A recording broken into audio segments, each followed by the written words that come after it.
Good evening, and welcome to Chronicles at Dusk, a place where stories gently guide you into sleep. Tonight, we will travel together through the full and timeless journey that is the complete story of Rome. From the earliest days, when a small settlement grew beside the winding Tiber River, to the rise of mighty emperors, the grandeur of legions, and the lasting legacy that still shapes our world. This is a story of power, faith, and change told in its entirety. Imagine walking the marble streets, hearing the murmur of senators and the clang of swords, feeling the pulse of gods and mortals intertwined through centuries of triumph and turmoil. Through every age, the spirit of Rome endures, alive in its laws, language, and stories that echo even now. So close your eyes, breathe deeply, and let the eternal city unfold before you as we tell the complete story of Rome here at Chronicles at Dusk.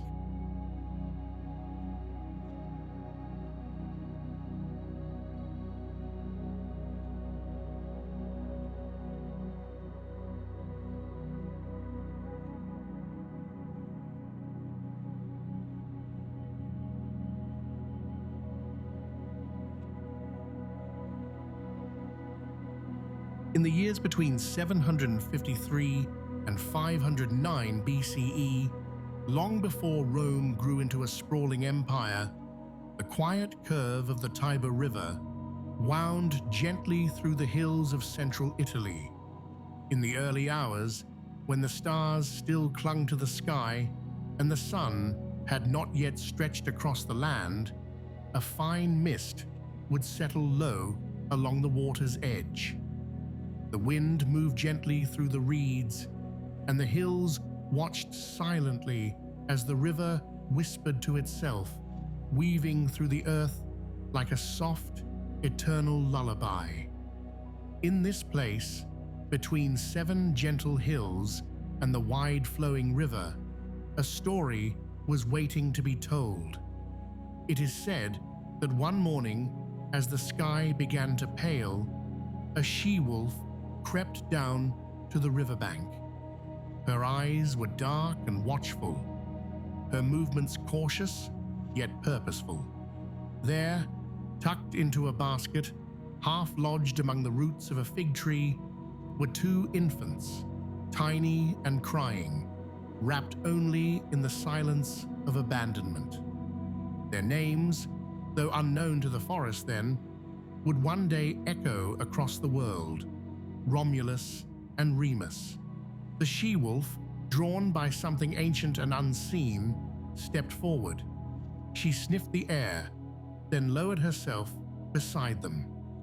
With surprising gentleness, she nursed them, 2 helpless boys cradled in the warmth of fur and myth.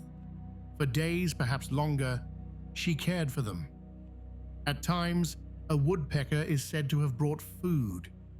These details, like dreams, drift softly through time, passed from voice to voice. Eventually, a shepherd named Faustulus discovered the children.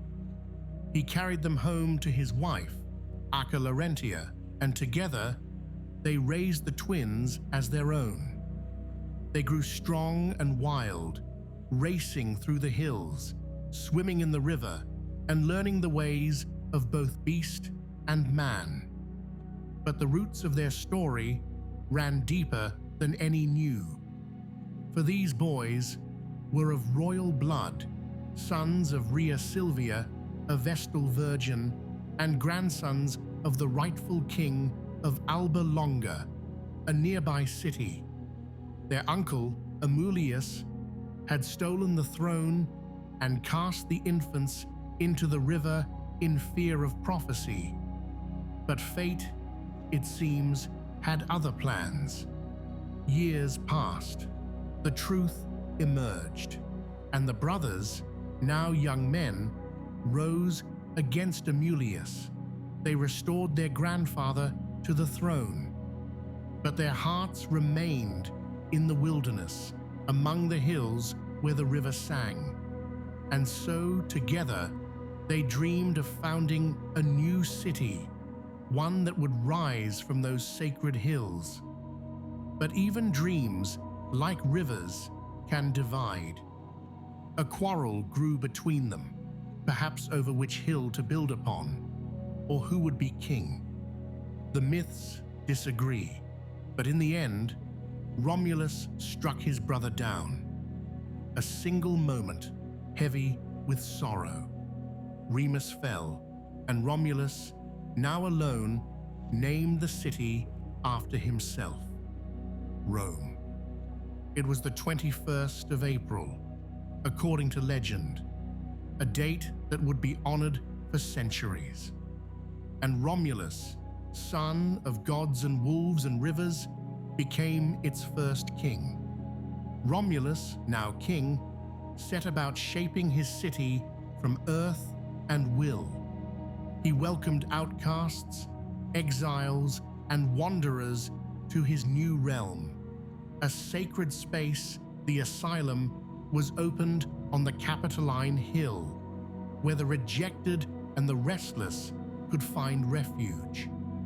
In time, this strange and growing gathering of people became more than a collection of tents and stones.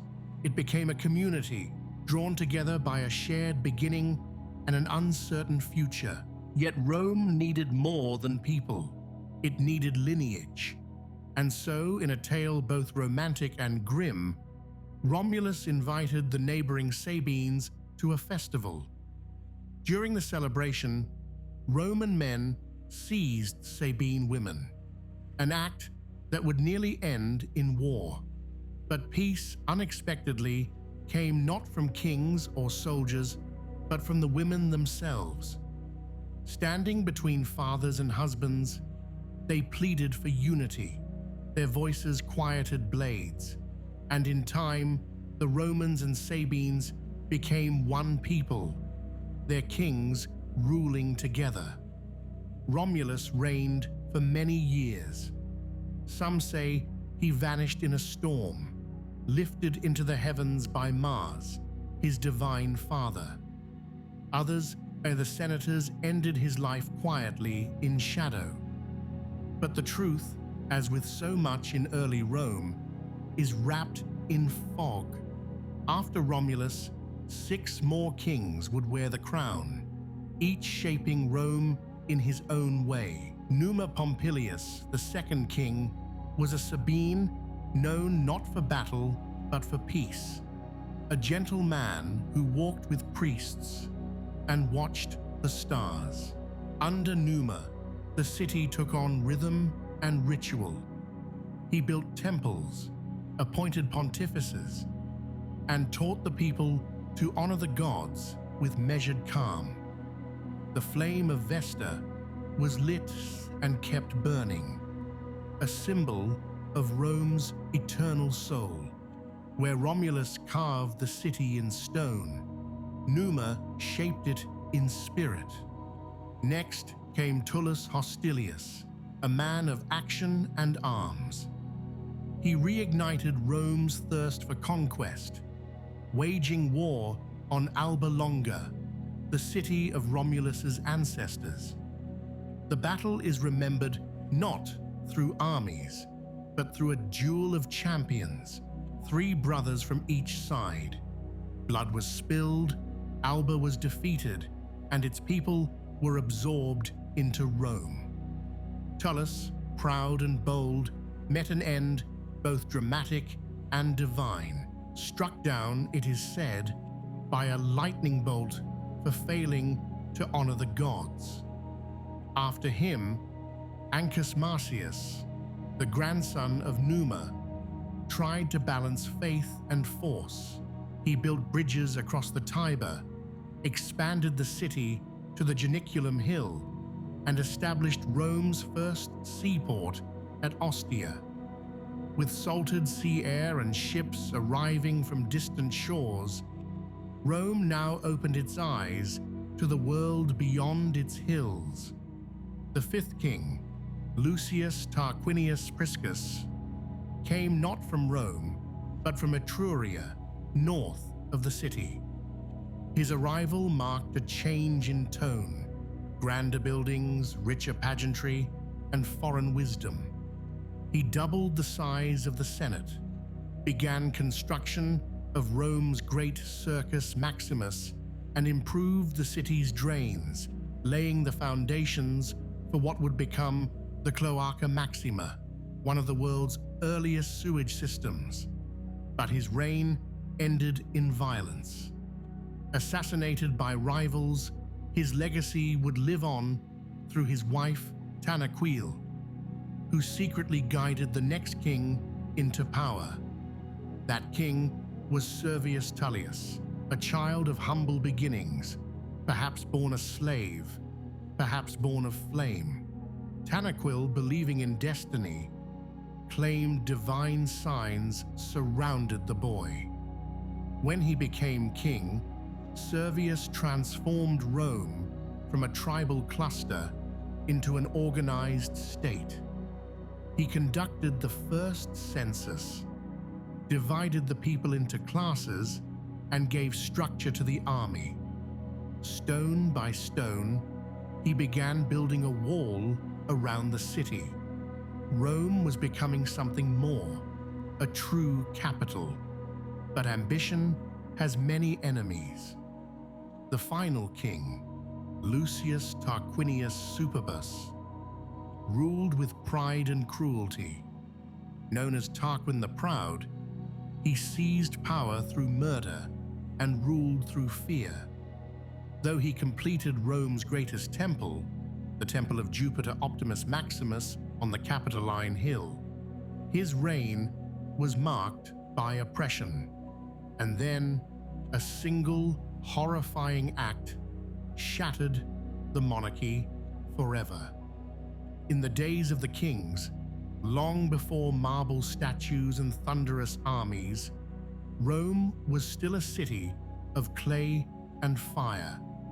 The streets were narrow and unpaved, winding like roots through clusters of wooden huts. Smoke curled from hearths as families cooked their meals, simple fare of porridge, lentils, and bread made from ancient grains. Chickens scratched in courtyards. Dogs slept in the sun. At dawn, the Tiber glistened like silver as women fetched water in clay jars.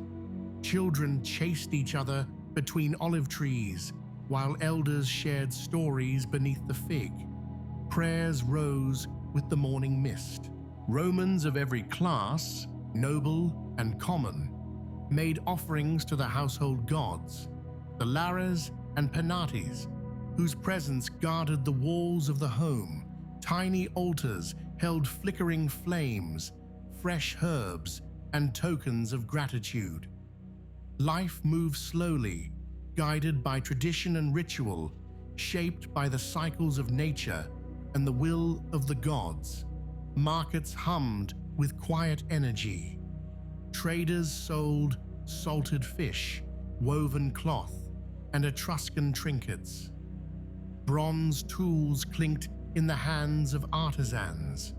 A shepherd from the hills might pass a senator in the forum, nodding respectfully but without ceremony. Though status mattered, the city still felt small, like a great house still under construction. And all around, the hills kept watch: Aventine, Palatine, Esquiline, and the rest. 7 ancient sentinels. Beneath their slopes, stone walls began to rise. Temples, paved roads, and drainage channels hinted at something larger than mere survival. There was ambition here, quiet, patient, and vast. But even in the most ancient of cities, change begins with a single cry. One day, that cry came not from battle or politics, but from a woman. Her name was Lucretia, and she was the wife of a nobleman named Collatinus. Her honor was stolen by Sextus Tarquinius, the son of the king. Shamed and heartbroken, Lucretia revealed the truth to her family, then took her own life. Her final words burned into the hearts of those who heard them. Enough. The spark had been struck. Outrage rippled through the city like a storm through grain.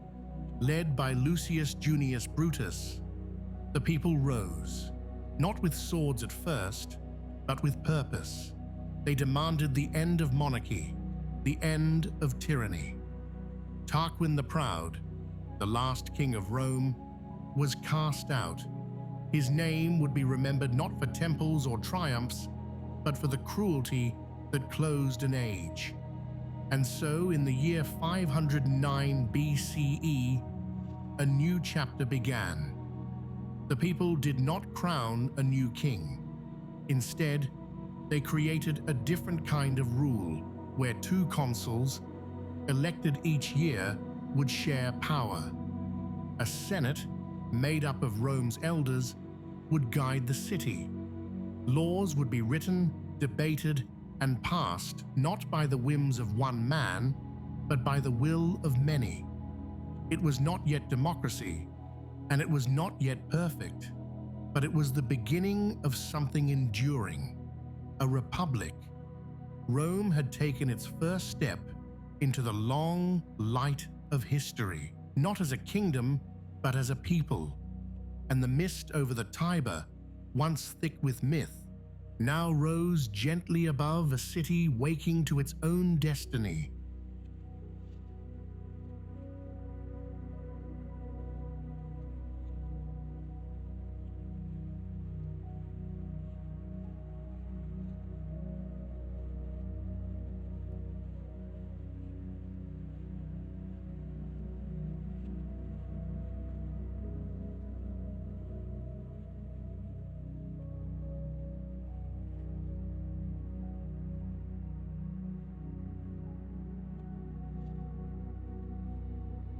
When the last king was cast out, the city of Rome did not fall silent.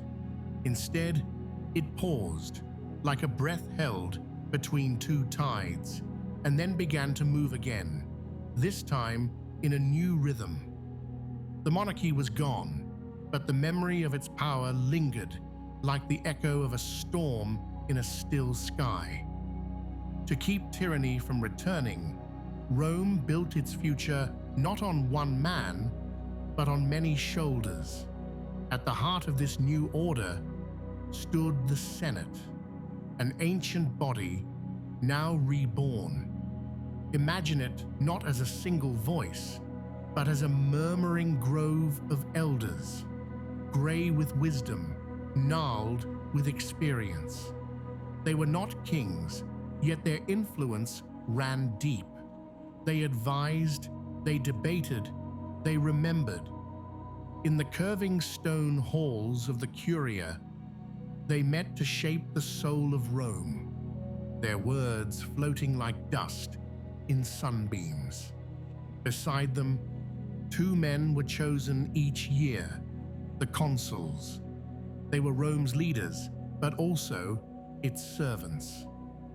They stood together, like twin oaks planted to guard against ambition. Each held the fasces, a bundle of rods and an axe, symbols of both authority and restraint. One could not act without the other. Their power was vast, but brief, limited to a single year. Then the people would choose again. Below them, among the people, rose another voice, the tribunes of the plebs. These were protectors, born not of noble lineage, but of common struggle. With the sacred power of veto, a single tribune could stop the machinery of the state. Their duty was to shield the people, and their persons were inviolable. Even the highest official could not lay a hand on them. In this balance between Senate, consuls, and tribunes, Rome found a kind of harmony, fragile but enduring. It was a government of layers, like the hills that surrounded the city. Each part watching, each part watched. Not perfect, not always just, but it worked. And beneath it all beat the quiet heart of Roman virtue. Beneath the marble and stone of Rome's new republic lay a quieter foundation, an unspoken code of honor that shaped every citizen's heart and action. This code was woven from three threads: gravitas, pietas, and dignitas. Words soft with meaning but heavy with purpose. Gravitas was the weight of seriousness, the steady calm that anchored a man through storm and sun. It was the ability to carry responsibility without faltering, to stand firm, like an ancient oak against the winds of change. When a Roman spoke or acted, it was with care and thought, as if every gesture carried the city's future. Pietas was devotion, the sacred duty owed to gods, family, and country. It was the gentle reverence a man showed when he bowed at an altar, when he cared for aging parents, when he put the needs of Rome above his own. Pietas was a quiet prayer whispered in the dawn's first light, a promise as enduring as the hills themselves. And then there was dignitas, a glow of personal honor that shone from within. It was the respect earned by virtue and valor, a silent crown placed upon a man's brow. Dignitas was not vanity, but a humble recognition of one's place in the world, a legacy carried with grace. Together, these virtues shaped a people, molding farmers, soldiers, senators, and poets into Romans.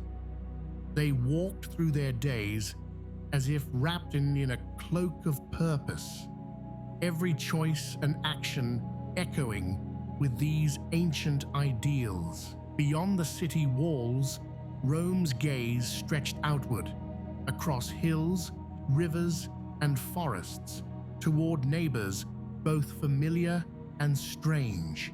The early republic was a time of slow, deliberate expansion. Like a river carving new paths through stone, Rome grew by steady pressure, not sudden flood. War came not as endless fury, but as measured necessity. Rome's neighbors, Latin tribes, Etruscans to the north, and various peoples of the Italian peninsula were both friends and rivals. Sometimes they traded, sometimes they fought. Battles were fought not just for land, but for honor, survival, and alliances. Roman legions, young men wrapped in leather and bronze, learned to move as one, shields locked like the scales of a great serpent, spears rising and falling with disciplined rhythm. Their strength lay not only in arms, but in unwavering order. With each victory, Rome bound new towns and peoples to its growing network, some as allies, others as subjects. Roads began to stretch like threads, weaving distant places into a tapestry of Roman influence. Yet, even as Rome's shadow lengthened across the peninsula, a deeper challenge loomed on the horizon. A power across the sea, ancient and formidable. Far beyond the rolling hills of Italy, across the shimmering waters of the Mediterranean, lay a city built on trade and sea. Carthage. Proud and prosperous, it watched Rome's rising light with wary eyes. For years, the two powers circled one another like great ships in a fogged harbor, each aware that their fates might soon collide. This quiet tension was not yet a storm, but a simmering heat beneath calm waters. Then came a man, Hannibal Barca, a commander of fierce will and cunning mind. Born beneath the shadow of the mountains, he carried a secret vow to challenge Rome itself. With an army that seemed born from the very earth and sky, Hannibal led his forces over the towering Alps. Elephants trudged through snow and ice, their breath misting like ghosts. In the chill morning air, soldiers climbed rocky paths, their feet slipping on frost, their eyes fixed on a distant city. The journey was brutal, a slow passage through nature's harshest gates. But Hannibal's crossing was more than a military feat. It was a message. Rome was not invincible. For years, battles raged across lands and seas. Rome met Hannibal's challenge with resilience, born from its hard-won virtues. The Republic's armies adapted, learned, and endured. And in time, the storm passed. Carthage was defeated, its power diminished, and Rome emerged triumphant. Yet beneath the marble columns and bustling forums, quiet fissures appeared. The city was no longer a small cluster of huts and fields. Wealth flowed in from conquered lands, silver from Spain, grain from Sicily, treasures from across the seas. But with riches came disparity. The gap between patrician and plebeian grew like shadows at dusk. The Senate's halls echoed with debates. Some called for reforms, others clung tightly to tradition. The tribunes fought to protect the common people's rights, but their voices sometimes fell on deaf ears. Power began to concentrate, slowly but surely, in the hands of a few. And so, while Rome's armies marched on distant battlefields, the city itself wrestled with questions of justice, loyalty, and change. The Republic was triumphant, yet fragile, like a mighty oak whose roots must stretch deep to survive winter's chill. Rome's strength depended on balance between old virtues and new realities, between unity and division. The story of Rome was far from over. It was only just beginning to unfold.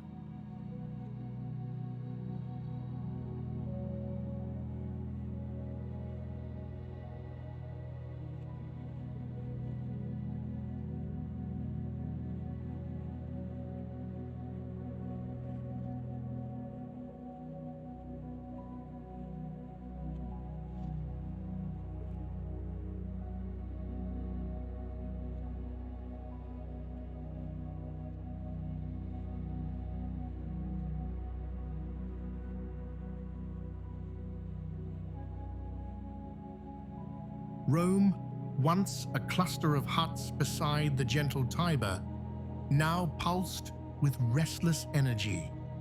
The Republic, built on ancient virtues and steady expansion, faced new tides, ambition, power, and change, slow and inevitable like the turning of seasons.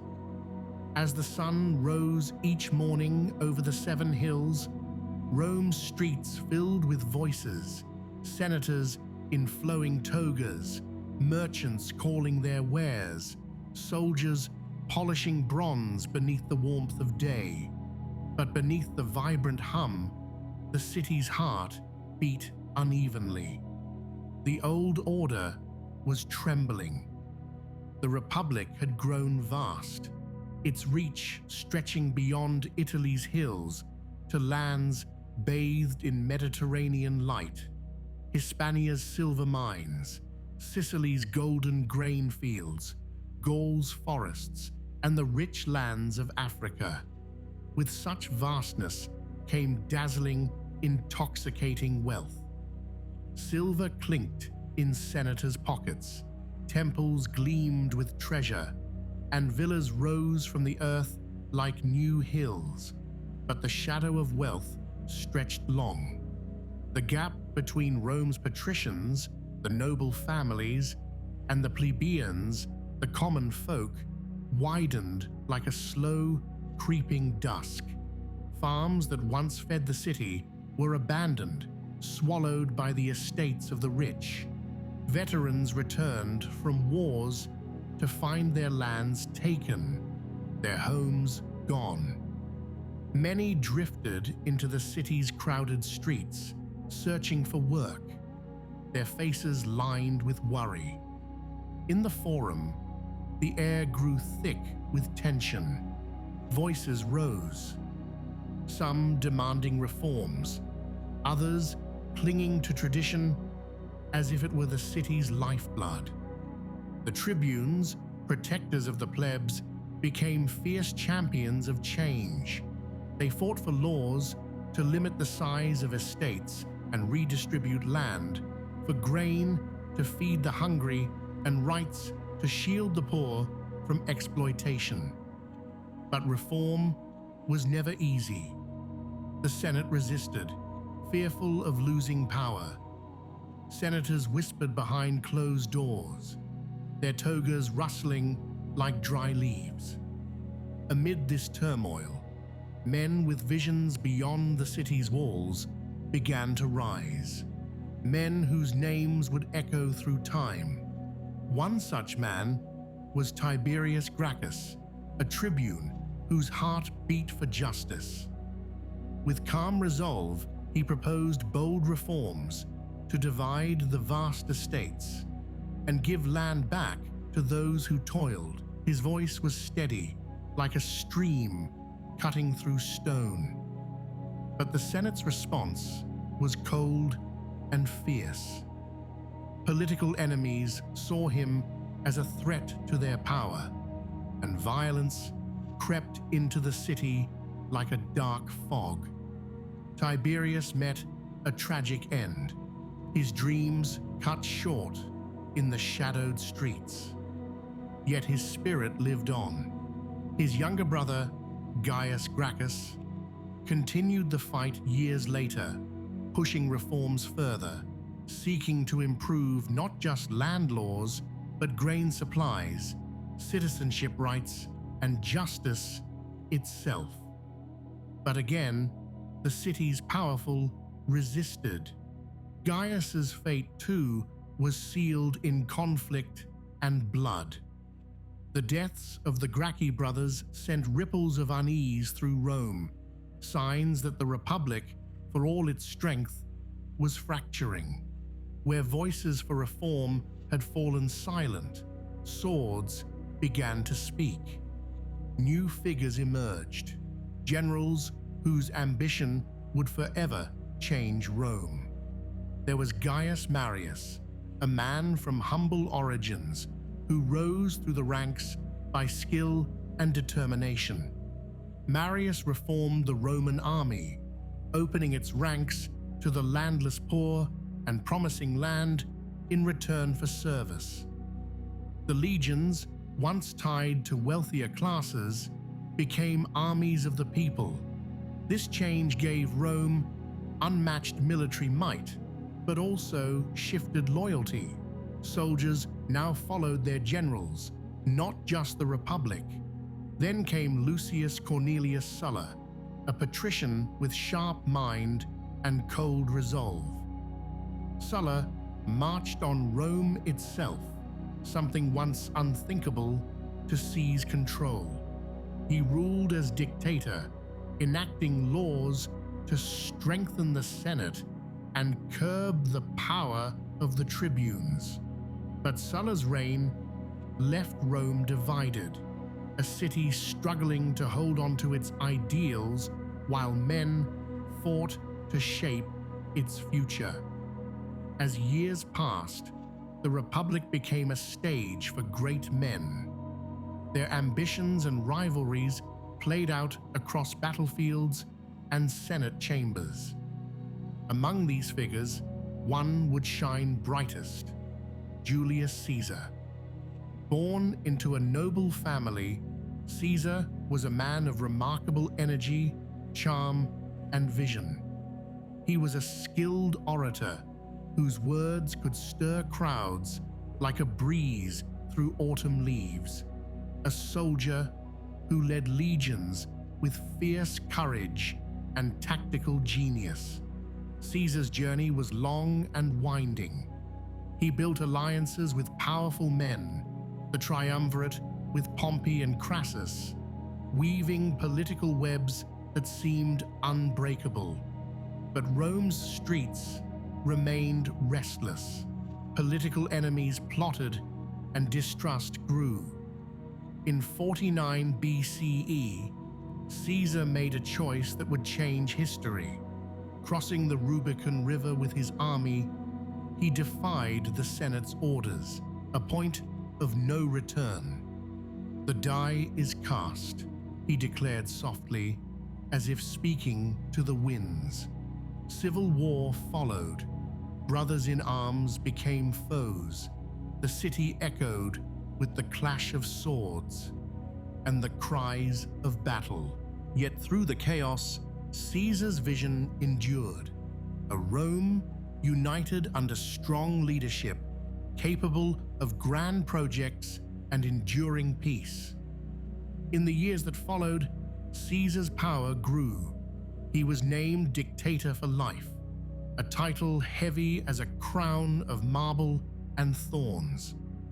The Senate, wary and fearful, plotted against him. On the Ides of March, 44 BCE, the city awoke to tragedy.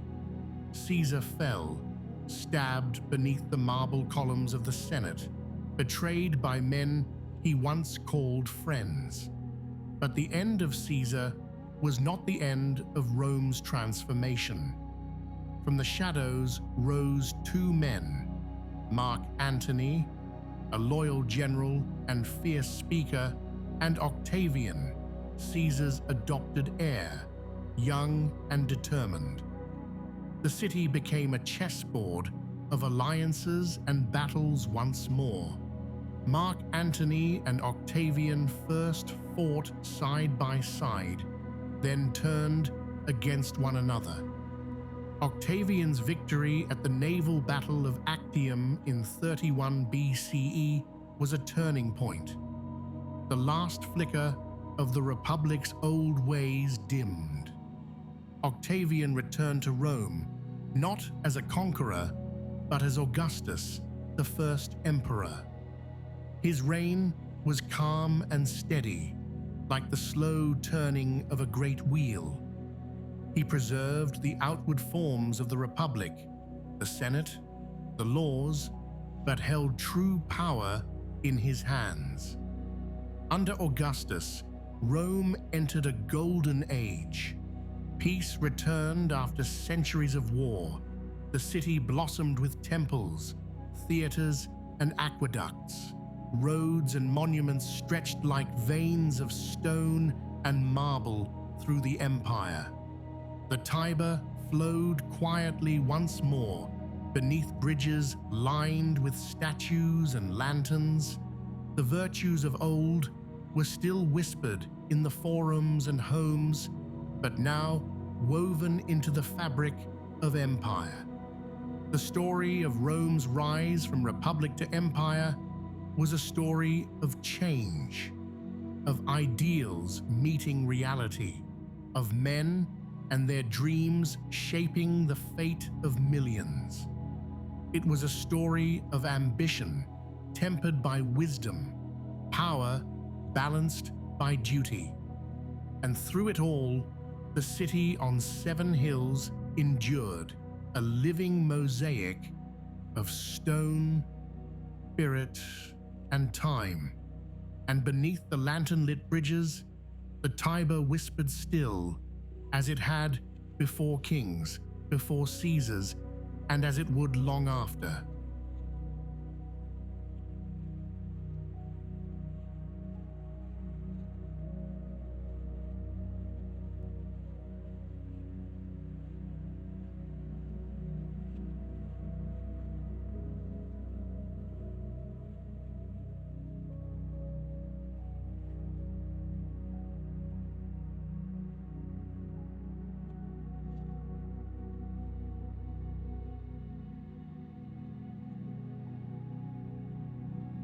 The soft light of dawn spreads across the city of Rome like a gentle sigh, casting pale gold upon the smooth marble of its buildings and bathing the sprawling forums in a peaceful glow. The air carries the faint fragrance of blooming myrtle and freshly baked bread, mingling with the distant murmur of the Tiber River flowing steadily beneath ancient stone bridges. This is Rome at the height of its glory, no longer the city of clamor and conquest, but a serene empire that stretches its reach across the known world. At the center of this vast realm is Augustus, the first emperor, whose quiet strength has ushered in a new age of peace. No longer the battlefield of ceaseless conflict, Rome now basks in the calm of the Pax Romana, a peace that has lasted for decades and settled deeply into the bones of the empire. Augustus, once known as Octavian, governs with the quiet precision of a master artisan. His rule is not marked by the thunder of conquest, but by careful reforms, thoughtful policies, and a vision to rebuild the city in marble and stone. He rebuilds temples, restores ancient shrines, and constructs grand monuments that whisper stories of Rome's eternal destiny. The city is a living poem, each street and pillar whispering tales of endurance and hope. Imagine strolling through the city's heart, where the grand forums unfold like open books. Here, merchants quietly lay out vibrant textiles dyed in purple and gold, fragrant spices from far-off lands, and delicate jewelry that catches the light like tiny stars. The murmured conversations of citizens rise and fall gently, like waves lapping ashore.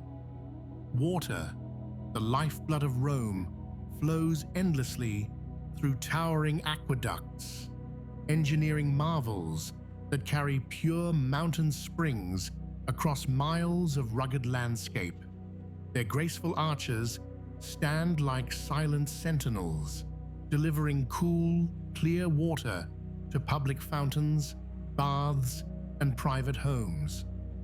The steady sound of water trickling into stone basins offers a soothing counterpoint to the city's waking bustle.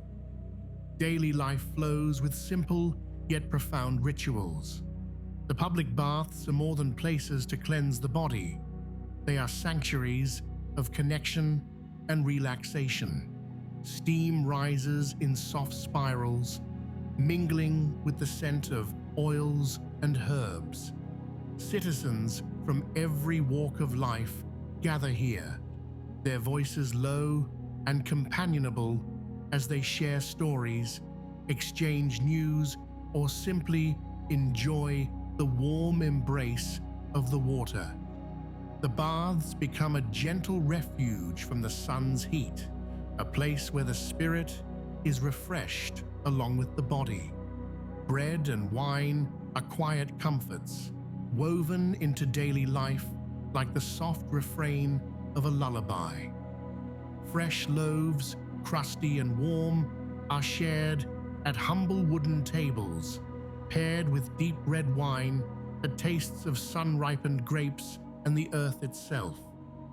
Scrolls of parchment rest nearby, their delicate pages turning slowly as readers lose themselves in tales of heroes and gods, of distant lands and timeless wisdom. Beyond the city's stone walls, the empire's vast borders stretch across continents. To the north, in the damp, rolling hills of Britannia, the mighty Hadrian's Wall stands firm against the unknown. This stone barrier snakes across the wild landscape, a testament to Rome's desire for security and order. Soldiers keep a steady watch in the morning mist, their breaths forming clouds in the crisp air as they guard the frontier from the mysterious tribes beyond. The vast Mediterranean Sea, a shimmering expanse of blue and silver, carries ships that traverse its gentle waves like graceful birds in flight. Traders navigate by stars, their sails billowing softly as they journey between bustling ports. The sea is a lifeline, connecting Rome to Egypt's golden sands, the rich fields of Gaul, and the bustling markets of Asia Minor. It brings exotic goods, silks, spices, precious metals, and with them stories and songs from distant shores. Of all Rome's emperors, few embody such quiet strength and enduring wisdom as Marcus Aurelius. In a chamber bathed in soft candlelight, the philosopher-emperor pens his Meditations, a collection of thoughts that flow like a gentle stream, reflecting on the nature of duty, the impermanence of life, and the pursuit of virtue. His words offer a serene guide, a reminder that true power comes not from conquest, but from inner peace and understanding. The city's heartbeat slows as evening falls.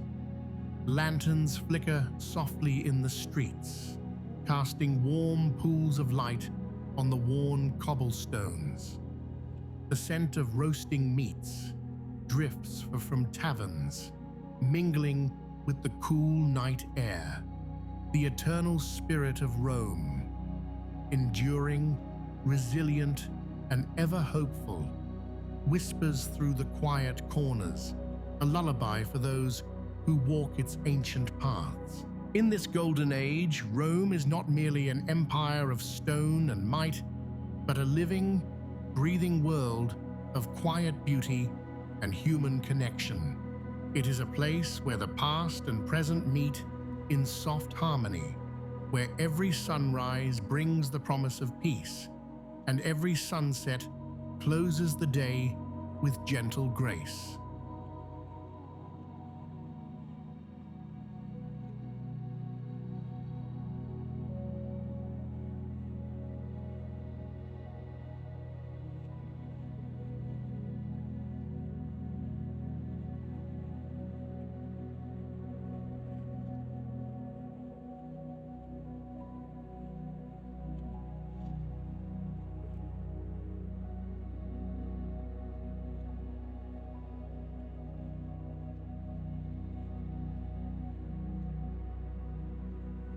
The soft morning mist curls gently along the banks of the Tiber River, the water flowing steadily, unaware of the unease beginning to ripple through the vast empire.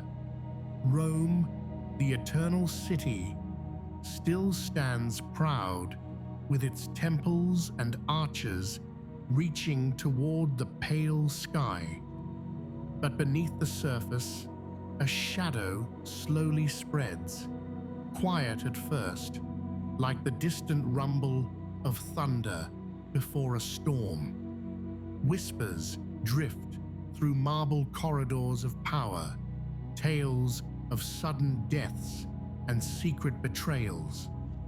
The golden age seems to waver, its light flickering in the face of growing unrest.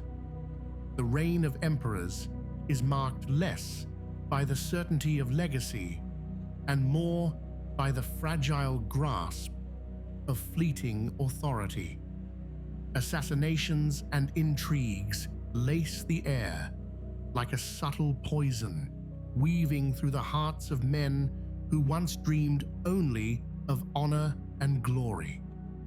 The empire's borders, once so secure, begin to tremble under the weight of relentless pressure.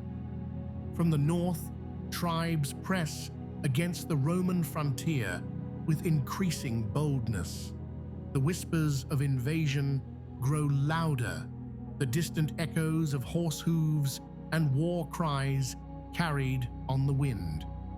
Rome's armies, vast and disciplined, are stretched thin across sprawling lands, struggling to hold the realm together like a ship battered by relentless waves. This is the crisis of the 3rd century, a time when the empire seems to drift without anchor. Imagine a great ship caught in a storm, sails torn, rudder faltering, fierce winds howling, and waves rising like mountains all around. Emperors rise and fall like flickering candles in the dark. 36 claimants within just 50 years, each seeking to steady the vessel, but often driving it further into turmoil. Amidst this chaos, the cities endure, their stone walls weathered by time, yet standing firm.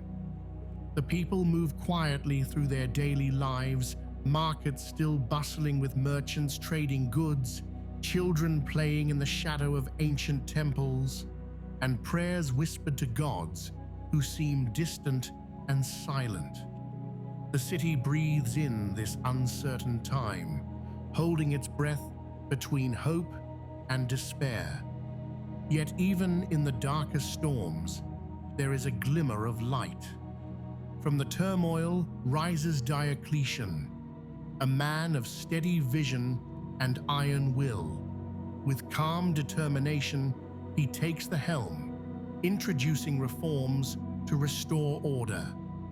He divides the empire into manageable parts, creating the tetrarchy, a rule by 4, each emperor governing a section with clarity and purpose. The ancient machinery of Rome is oiled anew, its gears grinding steadily once more. Diocletian rebuilds the walls of cities, strengthens the armies, and reforms the tax system, offering the empire a fragile breath of renewed life. Though the storm still rages on the horizon, his steady hand guides the ship closer to safer waters. Then comes Constantine, whose dreams and visions shape the course of history. With quiet resolve, he embraces a faith already rooted among the people. Constantine founds a new city, Constantinople, on the ancient site of Byzantium, a jewel perched between continents. Its walls rise strong and proud, a beacon of strength and culture shining across centuries to come. This city becomes the heart of the Eastern Roman Empire, a realm that will endure long after the Western lands have fallen silent. For now, the empire is split, like two brothers slowly drifting apart across a wide river. The West, with Rome at its heart, struggles under the weight of endless invasions and internal strife. The East, radiant with new hope and renewed vigor, looks toward the future with steady eyes. The shadow deepens in the West. Rome, once the unconquerable city, faces an unimaginable trial, the sack of Rome. Here, there is no terror, only reverence for the city's enduring spirit.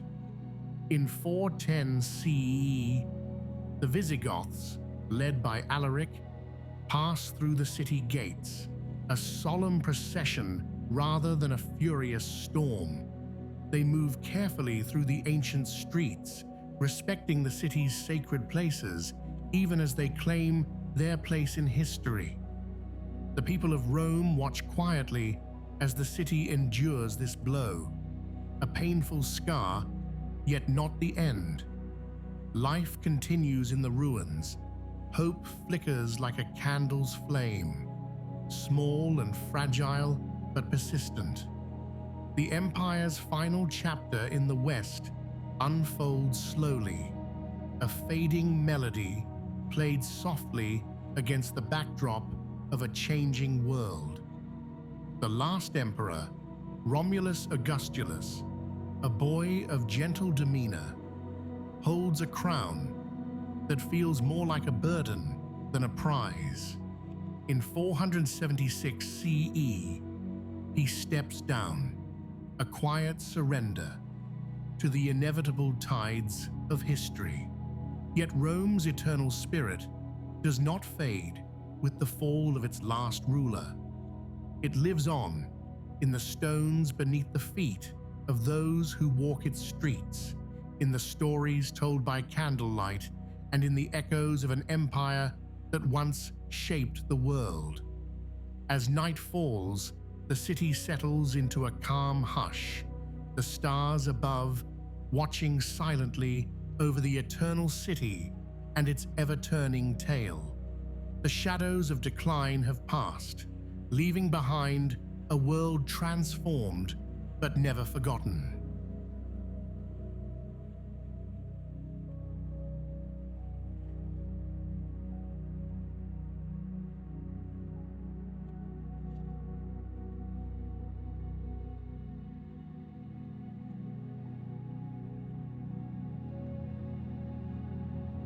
As the sun rises gently over the Bosporus Strait, a soft, golden light spills across the waters, mingling with the faint scent of jasmine and the distant calls of morning birds. This city of gold and grandeur, a jewel spanning 2 continents, where East and West weave their destinies together, holds the heart of an empire that has carried the legacy of Rome into a new era. Though the Western Empire has fallen into quiet shadows, here the flame still burns bright. Imagine wandering along the wide marble-paved streets, where merchants' calls mingle with the distant chanting of monks. Silken banners flutter in the mild breeze, and the scent of fragrant spices lingers gently in the air. The city hums softly with life, a delicate blend of tradition and transformation. In the midst of this vibrant world reign Justinian and Theodora, a pair whose names are etched into history with the delicate strokes of hope and ambition.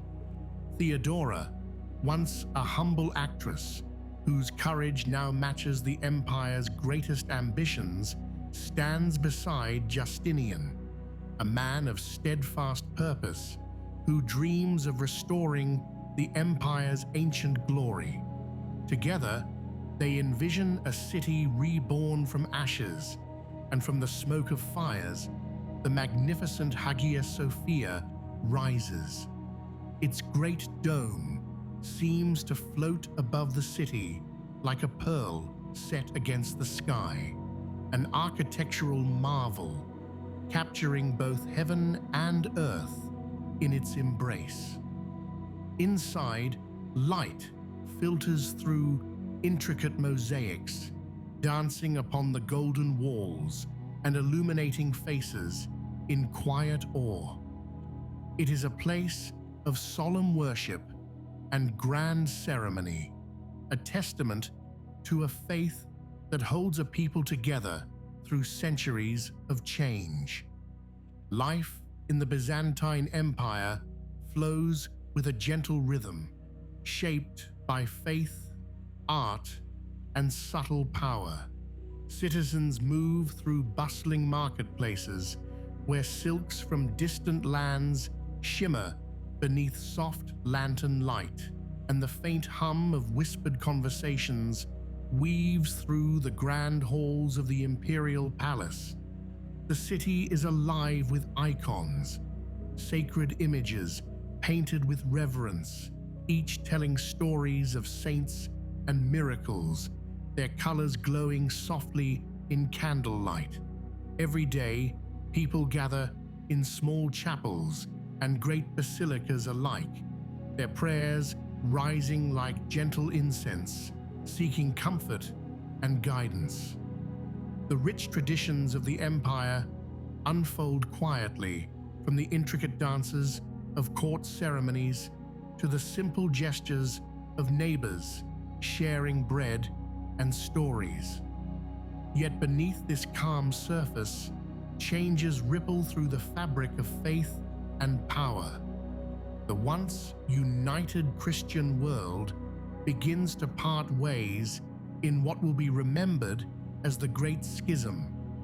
East and West, though bound by shared beliefs, drift apart like two rivers diverging from a single source, each carving its own path. This gentle division, marked by distant echoes of theological debate and cultural difference, shapes the centuries to come.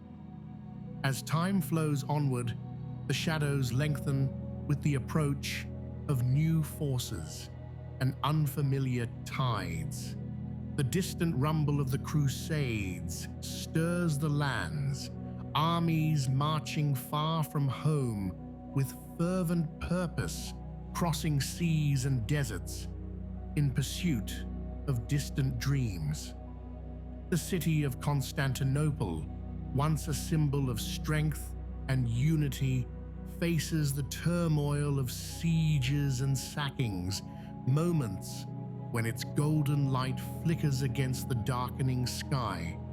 Through it all, the Byzantine people endure, their lives a quiet testament to resilience. Silk weaves through their clothing and homes, the soft rustle a comforting whisper. Scholars and scribes preserve knowledge within the walls of libraries, their careful hands tracing letters that will survive centuries. The hum of daily life, of markets, gardens, and sacred chants continues despite the shifting tides of empire. Finally, in the year 1453, the long story reaches a gentle close. The great city, which has stood for over 1,000 years as the living heart of the Roman legacy, falls to the rising power of the Ottomans. Their banners wave softly over the ancient walls, marking an end not with fury or despair, but with the quiet passing of an era. Yet even as Constantinople's reign concludes, the spirit of Rome lingers like a soft melody carried on the wind. It lives on in the law, the corpus juris civilis that forms the bedrock of justice for many lands.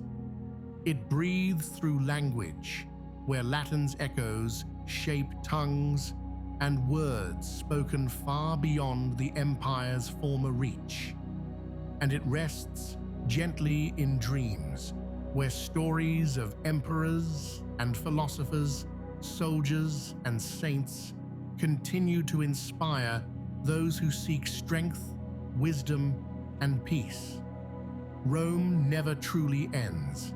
It changes form and place, like water flowing through many channels, forever shaping the world it touched.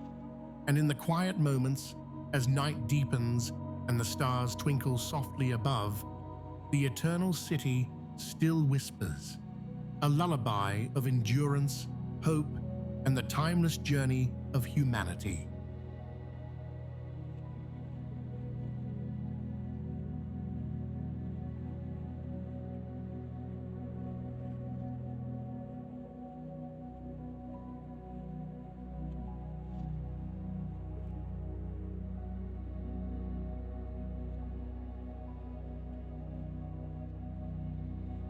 And so, our journey through the complete story of Rome comes to a gentle close. From the humble beginnings by the Tiber River to the heights of empire and the echoes of its enduring legacy, Rome's story is one of resilience, ambition, and transformation. Empires rise and fall, but the spirit of Rome, in law, language, and culture, continues to shape the world around us. As the sun sets on this tale, may the lessons of the past whisper softly to your heart, inspiring strength, wisdom, and hope. Thank you for walking this path through history with me, here at Chronicles at Dusk. Until the next story, may your nights be calm and your dreams carry you through the ages. Good night.